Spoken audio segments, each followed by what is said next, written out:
Segera sesudah Raja Hizkia mendengar itu, dikoyakkannyalah pakaiannya, dan diselubunginyalah badannya dengan kain kabung. Lalu masuklah ia ke rumah Tuhan. Disuruhnyalah juga Elyakim, kepala istana, Sebna panitera negara, dan yang tua-tua di antara para imam, dengan berselubungkan kain kabung kepada Nabi Yesaya bin Amos. Berkatalah mereka kepadanya, "Beginilah kata Hizkia, hari ini hari kesesakan, hari hukuman dan penistaan, sebab sudah datang waktunya untuk melahirkan anak, tetapi tidak ada kekuatan untuk melahirkannya. Mungkin Tuhan Allahmu sudah mendengar perkataan juru minuman agung yang telah diutus oleh Raja Asyur tuannya untuk mencela Allah yang hidup, sehingga Tuhan Allahmu mau memberi hukuman karena perkataan yang telah didengarnya. Maka baiklah engkau menaikkan doa untuk sisa yang masih tinggal ini." Ketika pegawai-pegawai Raja Hizkia sampai kepada Yesaya, berkatalah Yesaya kepada mereka, "Beginilah kamu katakan kepada tuanmu, beginilah firman Tuhan. Janganlah engkau takut terhadap perkataan yang kau dengar, yang telah diucapkan oleh budak-budak Raja Asyur untuk menghujat aku. Sesungguhnya aku akan menyuruh suatu roh masuk ke dalamnya, sehingga ia mendengar suatu kabar dan pulang ke negerinya.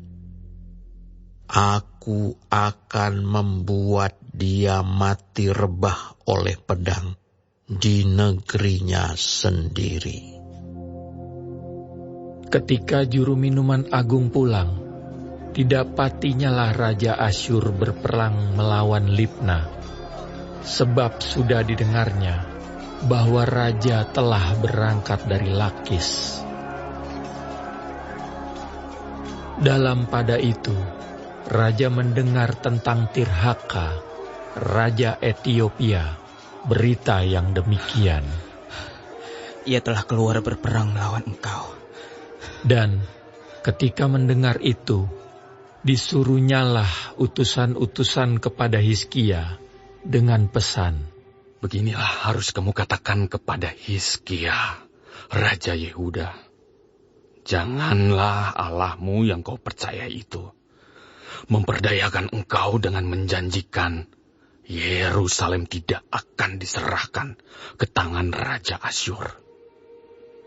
Sesungguhnya engkau ini telah mendengar tentang yang dilakukan Raja-Raja Asyur kepada segala negeri, yakni bahwa mereka telah menumpasnya. Masakan engkau ini akan dilepaskan? Sudahkah para Allah dari bangsa-bangsa yang telah dimusnahkan oleh nenek moyangku dapat melepaskan mereka, yakni Kusan, Haran, Rezef, dan Bani Eden yang ditelasar? Di manakah raja negeri Hamat dan Arpad, raja kota Sefarwaim, raja negeri Hena dan Iwa?" Hizkia menerima surat itu dari tangan para utusan, lalu membacanya. Kemudian pergilah ia ke rumah Tuhan dan membentangkan surat itu di hadapan Tuhan.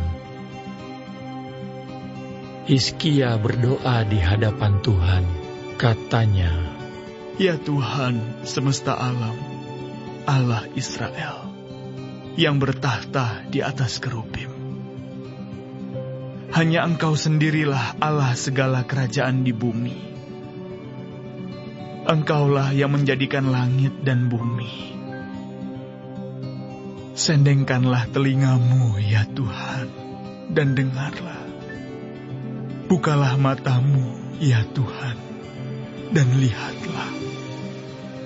Dengarlah segala perkataan Sanherib yang telah dikirimnya untuk mencela Allah yang hidup.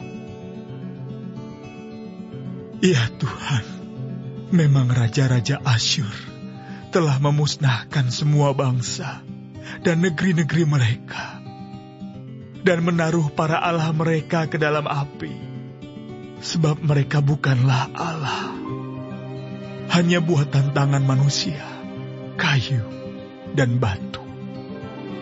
Sebab itu dapat dibinasakan orang. Maka sekarang, ya Tuhan Allah kami, selamatkanlah kami dari tangannya, supaya segala kerajaan di bumi mengetahui bahwa hanya Engkau sendirilah Tuhan. Lalu Yesaya bin Amos menyuruh orang kepada Hizkia, mengatakan, Beginilah firman Tuhan Allah Israel, tentang yang telah kau doakan kepadaku mengenai Sanherib, Raja Asyur. Inilah firman yang telah diucapkan Tuhan mengenai dia. Anak dara, yaitu putri Sion, telah menghina engkau, telah mengolok-olokkan engkau, dan putri Yerusalem telah geleng-geleng kepala di belakangmu. Siapakah yang engkau cela dan engkau hujat? Terhadap siapakah engkau menyaringkan suaramu dan memandang dengan sombong-sombong? Terhadap yang Maha Kudus, Allah Israel. Dengan perantaraan hamba-hambamu, engkau telah mencela Tuhan, dan engkau telah berkata, dengan banyaknya keretaku, aku naik ke tempat-tempat tinggi di pegunungan, ke tempat yang paling jauh di gunung Libanon. Aku telah menebang pohon-pohon arasnya yang tinggi besar, pohon-pohon sanobarnya yang terpilih. Aku telah masuk ke tempat tinggi yang paling ujung, ke hutan pohon-pohonannya yang lebat. Aku ini telah menggali air dan telah minum air. Aku telah mengeringkan dengan telapak kakiku segala sungai di Mesir. Bukankah telah kau dengar bahwa aku telah menentukannya dari jauh hari dan telah merancangnya dari zaman purbakala? Sekarang aku mewujudkannya, bahwa engkau membuat sunyi senyap kota-kota yang berkubu menjadi timbunan batu, sedang penduduknya yang tak berdaya menjadi terkejut dan malu. Mereka menjadi seperti tumbuh-tumbuhan di padang, dan seperti rumput hijau, seperti rumput di atas sotoh, atau gandum yang layu sebelum ia masak. Aku tahu jika engkau bangun atau duduk, jika keluar atau masuk, atau jika engkau mengamuk terhadap aku.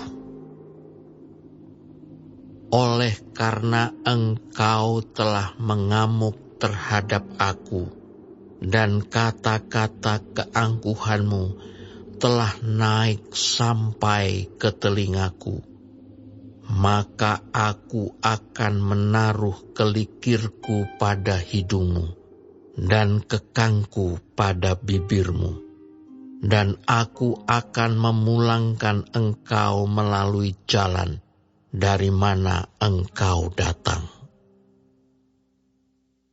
Dan inilah yang akan menjadi tanda bagimu, hai Hizkia. Dalam tahun ini, orang makan apa yang tumbuh sendiri, dan dalam tahun yang kedua, apa yang tumbuh dari tanaman yang pertama. Tetapi dalam tahun yang ketiga, menaburlah kamu, menuai, membuat kebun anggur, dan memakan buahnya. Dan orang-orang yang terluput di antara kaum Yehuda, yaitu orang-orang yang masih tertinggal, akan berakar pula ke bawah dan menghasilkan buah ke atas. Sebab dari Yerusalem akan keluar orang-orang yang tertinggal, dan dari Gunung Sion orang-orang yang terluput. Giat cemburu Tuhan semesta alam akan melakukan hal ini. Sebab itu, beginilah firman Tuhan mengenai Raja Asyur. Ia tidak akan masuk ke kota ini, dan tidak akan menembakkan panah ke sana.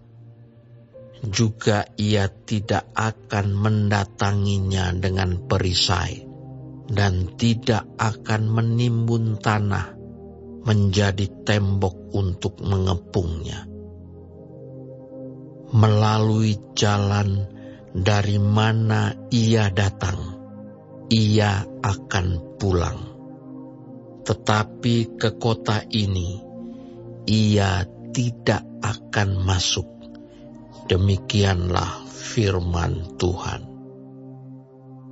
Dan aku akan memagari kota ini untuk menyelamatkannya, oleh karena aku dan oleh karena Daud, hambaku. Keluarlah malaikat Tuhan, lalu dibunuhnyalah 185.000 orang di dalam perkemahan Asyur. Keesokan harinya, pagi-pagi tampaklah semuanya bangkai orang-orang mati belaka. Sebab itu, berangkatlah Sanherib Raja Asyur dan pulang. Lalu tinggallah ia di Niniwe. Pada suatu kali, ketika ia sujud menyembah di dalam kuil Nisrok Allahnya, maka Adramelek dan Sarezer anak-anaknya membunuh dia dengan pedang, dan mereka meloloskan diri ke tanah Ararat. Kemudian Esarhadon anaknya menjadi raja menggantikan dia.